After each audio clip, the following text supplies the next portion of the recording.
Le temps de l'Avent nous prépare à une réalité merveilleuse et bouleversante.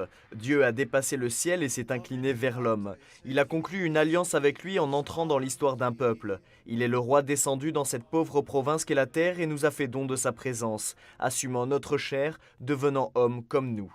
Ainsi l'a souligné Benoît XVI dans la catéchèse de l'audience générale qui s'est déroulée dans la salle Paul VI, où ont été également installées des crèches en provenance du Mexique. Dans la catéchèse, Benoît XVI a mis en évidence que l'Avent nous invitait à reparcourir le chemin de la présence de Dieu dans l'histoire du monde et nous rappelait toujours de nouveau que Dieu n'était pas hors du monde, qu'il n'était pas absent, qu'il ne nous avait pas abandonnés, livrés à nous-mêmes, mais qu'il venait à notre rencontre de multiples façons que nous devons apprendre à discerner. Et nous aussi, avec notre foi, notre espérance et notre charité, nous sommes appelés chaque jour à percevoir et à témoigner de cette présence, à faire resplendir dans notre vie la lumière qui a illuminé la grotte de Bethléem. Au terme de l'audience générale, le Saint-Père a lancé ce mercredi depuis son compte personnel ses premiers tweets. L'initiative avait été présentée dans la salle de presse du Saint-Siège le 3 décembre dernier. Initialement, les tweets seront publiés à l'occasion des audiences générales du mercredi, mais pourraient ensuite être publiés de manière plus fréquente. Les premiers tweets concerneront les contenus des catéchèses et répondront aux questions adressées au pape sur des thèmes relatifs à la vie de foi.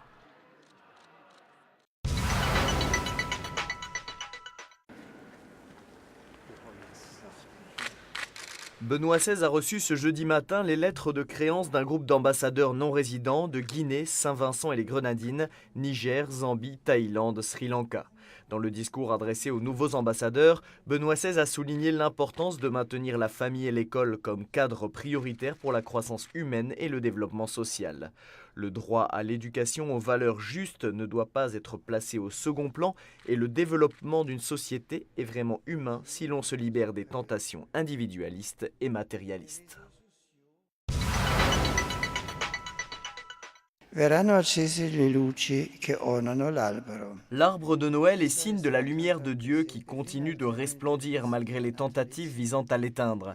C'est ce qu'a rappelé Benoît XVI en recevant une délégation du Molise, la région italienne d'où provient l'arbre de Noël installé place Saint-Pierre. Quand on cherche à effacer le nom de Dieu sur les pages de l'histoire, le résultat est que des lignes s'écrivent tordues, ou même les paroles les plus belles et les plus nobles perdent leur véritable sens. Pensons à des mots tels que liberté, bien commun, justice.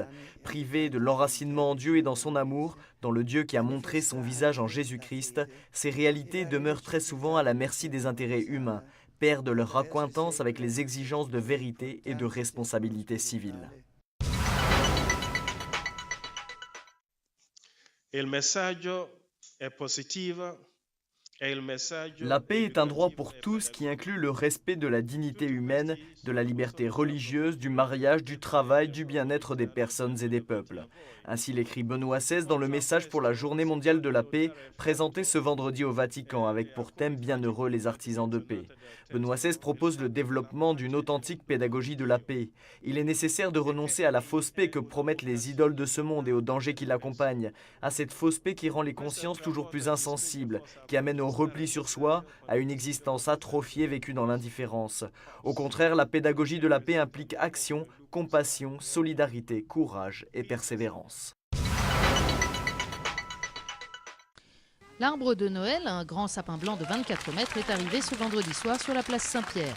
Il a été offert par la commune de Pescopenataro dans la province d'Isernia et c'est quasiment tout le petit village de 300 habitants qui a fait le déplacement place Saint-Pierre et qui a animé la cérémonie d'illumination avec son chœur de 25 membres accompagné de la musique de la gendarmerie vaticane. Dans son discours, le secrétaire général du gouvernorat, Monseigneur Giuseppe Sciacca, a souligné que l'arbre de Noël, à côté de la crèche qui sera inaugurée le 24 décembre, complète cette ambiance qui nous permet de nous recueillir, de méditer et de prier devant le mystère de Dieu qui se fait homme, ce mystère qui est le cœur de la solennité de Noël. Le grand sapin, a conclu Monseigneur Sciacca, symbolise la nature tout entière, création de Dieu, qui est présente, impliquée et destinataire de la rédemption apportée par Jésus avec sa venue dans le monde. À la fin de la période de Noël, comme le veut la tradition, le sapin sera remis aux associations de bienfaisance afin d'être transformé en jouets en bois pour les enfants. Jésus apporte aux hommes le salut, une nouvelle relation avec Dieu qui anéantit le mal et la mort et la joie véritable par cette présence du Seigneur qui vient éclairer notre chemin souvent assombri par les ténèbres de l'égoïsme. C'est ce qu'a rappelé Benoît XVI en célébrant la messe du 3e dimanche de l'Avent, dimanche de Gaudete, dans la paroisse de San Patrizio al Colle Prenestino, dans la périphérie est de Rome. Il n'y a plus de raison de douter, de se décourager, d'être triste.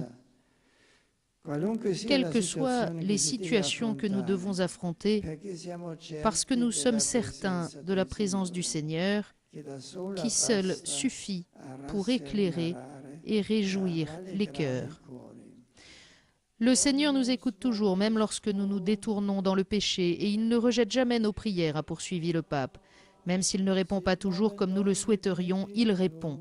Il n'est pas un Dieu lointain, mais Dieu avec nous dans la Sainte Eucharistie, avec nous dans l'Église vivante, et nous devons nous aussi être porteurs de cette présence de Dieu.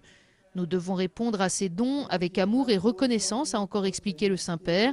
En fait, celui qui accueille les dons de Dieu d'une façon égoïste ne trouve pas la joie véritable. En revanche, celui qui profite des dons reçus de Dieu pour l'aimer avec une gratitude sincère et communiquer aux autres son amour, celui-là a le cœur vraiment plein de joie. Souvenons-nous-en.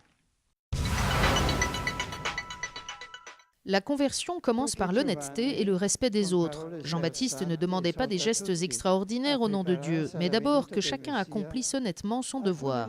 C'est ce qu'a rappelé Benoît XVI en ce 3e dimanche de l'Avent, avant de réciter l'Angélus depuis la fenêtre de ses appartements qui donnent sur la place Saint-Pierre.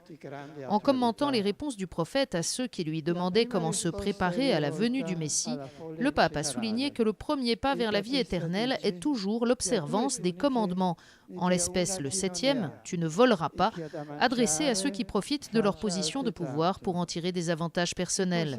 Ce sont des indications qui s'appliquent à tous, a expliqué le pape, et spécialement à ceux qui ont les plus grandes responsabilités. Tout irait mieux, même dans notre monde très complexe, si chacun observait ces règles de conduite. Au cours de ses salutations en diverses langues, le pape a renouvelé son appel aux familles romaines à accueillir les jeunes Européens qui viendront le 28 décembre à la rencontre organisée par la communauté de Thésée. Il a prié le Dieu de la consolation de soulager la douleur des familles des victimes du massacre de Newtown aux États-Unis.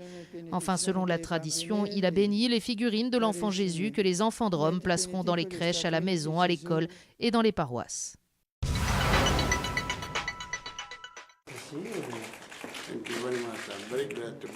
Benoît XVI a reçu en audience Mahmoud Abbas, président de l'autorité palestinienne. Au cours d'échanges cordiaux, il a été fait référence à la récente résolution approuvée par l'Assemblée générale de l'ONU qui reconnaît la Palestine comme État observateur non membre de l'organisation. Le pape et le président de l'autorité palestinienne ont souhaité qu'une telle initiative encourage l'engagement de la communauté internationale pour une solution juste et durable au conflit israélo-palestinien, qui pourra être trouvé uniquement si les deux parties reprennent les négociations en faisant preuve de bonne foi dans le respect des droits de tous.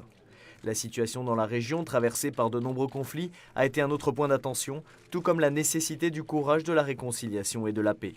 Enfin, Benoît XVI et Mahmoud Abbas ont évoqué la contribution que les communautés chrétiennes offrent pour le bien commun de la société dans les territoires palestiniens et dans tout le Moyen-Orient.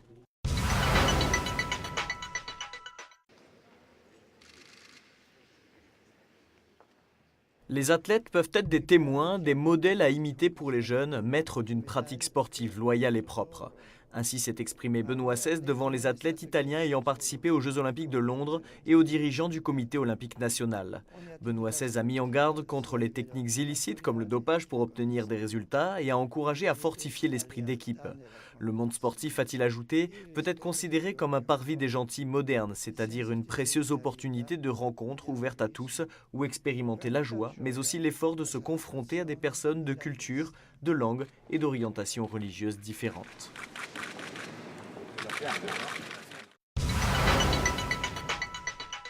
Bonjour, c'est à l'aide d'une tablette électronique semblable à celle-ci que Benoît XVI a envoyé mercredi dernier son premier message à travers Twitter sur Internet.